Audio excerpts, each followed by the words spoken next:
샬롬, 하나님과 동행하는 새벽기도회 달라스 임마누엘 교회 권성철 목사입니다. 오늘도 하나님과 동행하며 풍성함을 누리시는 저와 여러분 되시길 주님의 이름으로 축복합니다. 오늘 말씀은 아모스서 9장 11절에서 15절까지의 말씀입니다. 그날에 내가 다윗의 무너진 장막을 일으키고 그것들의 틈을 막으며 그 허물어진 것을 일으켜서 옛적과 같이 세우고 그들이 에돔의 남은 자와 내 이름으로 일컫는 만국을 기업으로 얻게 하리라. 이 일을 행하시는 여호와의 말씀이니라. 여호와의 말씀이니라. 보라, 날이 이를지라. 그때 파종하는 자가 곡식 추수하는 자의 뒤를 이으며 포도를 밟는 자가 씨 뿌리는 자의 뒤를 이으며 산들은 단포도주를 흐리며 작은 산들은 녹으리라. 내가 내 백성 이스라엘이 사로잡힌 것을 돌이키리니 그들이 황폐한 성읍을 건축하여 거주하며 포도원들을 가꾸고 그 포도주를 마시며 과원들을 만들고 그 열매를 먹으리라. 내가 그들을 그들의 땅에 심으리니 그들이 내가 준 땅에서 다시 뽑히지 아니하리라. 내 하나님 여호와의 말씀이니라. 아멘. 하나님의 말씀입니다. 여러분, 오늘 제가 성경 공부를 준비하면서 다시 한번 믿음으로 고백한 사실이 있습니다. 아마 여러분도 다 알고 있는 사실일 겁니다. 그것은 바로 우리가 믿는 예수 그리스도가 바로 우리 궁극적인 희망이시다라는 것이죠. 여러분, 우리 예수님이 궁극적인 희망이 되시는 이유가 무엇입니까? 바로 죽음의 권세를 이겼기 때문이죠. 아마 인간사에서 가장 두렵고 절망적이며 무서운 것이 있다고 한다면 그것은 바로 죽음일 겁니다. 그래서 죽음 앞에 사람들은 모두 다 무릎을 꿇게 되죠. 하지만 예수 그리스도는 죽음의 권세를 넉넉히 이겨내셨죠. 그러므로 오직 예수님만이 우리의 희망이실 수 있는 겁니다. 예수님께서 죽음의 권세를 이긴 이후로 예수의 십자가 그늘에 거하는 하나님의 자녀들은 더 이상 두려워할 필요가 없어졌습니다. 왜요? 우리도 죽음을 이기는 사람들이 되었기 때문입니다. 여러분, 죽음을 이기는 능력을 가진 사람은 사실 작은 일에 일희일비하지 않습니다. 세상에서 실패하거나 넘어져도 불안해하거나 두려움에 떨지도 않습니다. 왜냐하면 최후 승리, 바로 궁극적인 승리를 우리는 분명히 알고 있기 때문에 그렇습니다. 하나님이 하시는 말씀은 사실 항상 희망으로 끝이 나죠. 하나님께서 북이스라엘 백성들을 책망하실 때 그 대상이 누구였습니까? 주로 지도자들이었죠. 하나님께서는 영적 지도자 또 정치 지도자들 때문에 이 땅에 소망이 끊어졌다라고 책망을 하셨습니다. 하나님의 말씀을 보면 북이스라엘에는 더 이상 희망이 없는 것 같아 보입니다. 하지만 오늘 우리가 읽은 아모스 9장 말씀에서는 궁극적인 소망이 되시는 그 한 분을 계시하고 있죠. 그 궁극적인 소망은 북이스라엘에서 태어날 왕이 아니에요. 남유다의 왕도 아닙니다.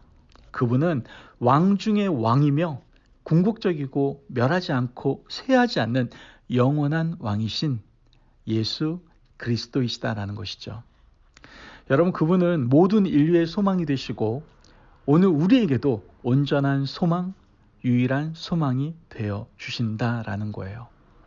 아모스서 9장 1절 말씀을 보면 내가 보니 주께서 제단 곁에 서서 이르시되 기둥 머리를 쳐서 문지방이 움직이게 하며 그것으로 부서져서 무리의 머리에 떨어지게 하라. 내가 그 남은 자를 칼로 죽이리니 그 중에서 한 사람도 도망하지 못하며 그 중에서 한 사람도 피하지 못하리라. 여러분, 말씀을 보면 주께서 제단 곁에 서서 말씀하고 계십니다. 제단이 무너져서 모든 사람이 다 죽을 것이다. 혹시 살아남는 사람이 있다 할지라도 내가 끝까지 따라가서 멸할 것이다. 이와 같이 하나님께서는 심판을 말씀하셨습니다. 여기서 말씀하시는 이 제단이 어디입니까?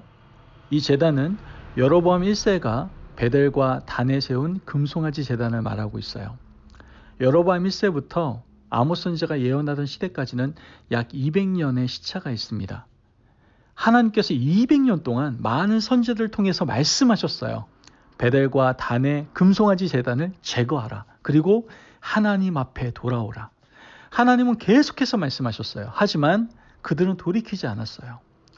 금송아지 앞에 무릎을 꿇고 음란한 제사를 드려도 망하지 않았기 때문에 하나님이 용납하는 줄 알았던 거예요. 그들이 섬기는 금송아지가 하나님인 줄 착각하고 살았습니다. 하지만 하나님의 우상 숭배를 용납한 것이 아니었어요. 오래 참고 기다렸던 것이죠. 이제 기다림의 임계점이 도달하게 된 겁니다. 하나님이 그 제단을 완전히 무너지게 하겠다라고 말씀하고 계시는 것이죠. 베델과 단에서 금송아지를 섬기던 이스라엘 백성들은 제단이 무너져 내림과 동시에 함께 망하게 될 것이며 혹시 살아남는 사람이 있다 할지라도 하나님께서 끝까지 따라와서 죽이겠다라고 말씀하고 계시는 겁니다. 그들이 섬기던 우상과 함께 죽게 된다라는 것이죠. 여러분, 이 말씀이 우리에게 주는 교훈이 무엇일까요? 그것은 바로 우리 마음속 깊이 숨겨진 우상을 찾아내어야 한다라는 거예요. 여러분, 우리가 하나님이 아닌 다른 것을 최고의 가치로 두고 살아간다라고 하는 것은 하나님이 허락하신 것이 아니에요. 이 부분에 대해서 하나님은 항상 동일하게 말씀하셨어요. 그럼에도 불구하고 우리가 돌이키지 않는다면 우리는 반드시 우상 때문에 망하게 될 것이다라고 말씀하는 거예요. 돈 때문에, 권력 때문에, 사람 때문에 망하게 될 것이다라고 얘기하고 있는 겁니다. 그러므로 우리는 재난이 임하기 전에 어떻게 해야 됩니까? 하나님 앞에 돌아가야 합니다. 이것이 바로 지혜예요. 하나님께서는 아모스 선지자를 통해서 완전한 심판을 분명히 말씀하셨지만 동시에 희망도 함께 말씀하고 계시는 것을 우리는 분명히 보게 됩니다. 아모스서 9장 8절 말씀을 보면 보라, 주 여호와의 눈이 범죄한 나라를 주목하노니 내가 그것을 지면에서 멸하리라. 그러나 야곱의 집은 온전히 멸하지는 아니하리라. 여호와의 말씀이니라. 여러분, 말씀을 보면 하나님께서 범죄한 자를 주목하시고 멸하시지만 야곱의 집은 완전히 멸하지는 않을 것이며 남은 자를 둘 것이고 희망을 선물할 것이라고 말씀을 하고 계시는 것이죠. 즉 이스라엘 백성들에게도 희망이 있다는 말씀인 거예요. 모든 선지자들은 마지막에 희망을 노래했습니다. 이것이 성경이 우리에게 주는 교훈이에요. 그들에게 주신 하나님의 희망이 그러면 무엇입니까?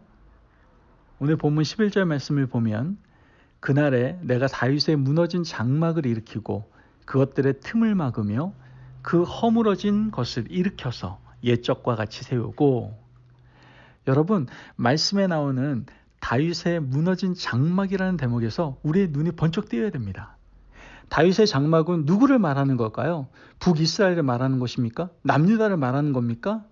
그렇지 않아요. 북이스라엘 왕들도 아니고 남유다의 왕들 중에 한 사람도 아닙니다. 다윗의 장막은 장차 오실 예수 그리스도이심을 우리에게 말씀해 주고 있는 것이죠. 그러므로 이 말씀이 우리에게 이야기하는 것은 무엇입니까?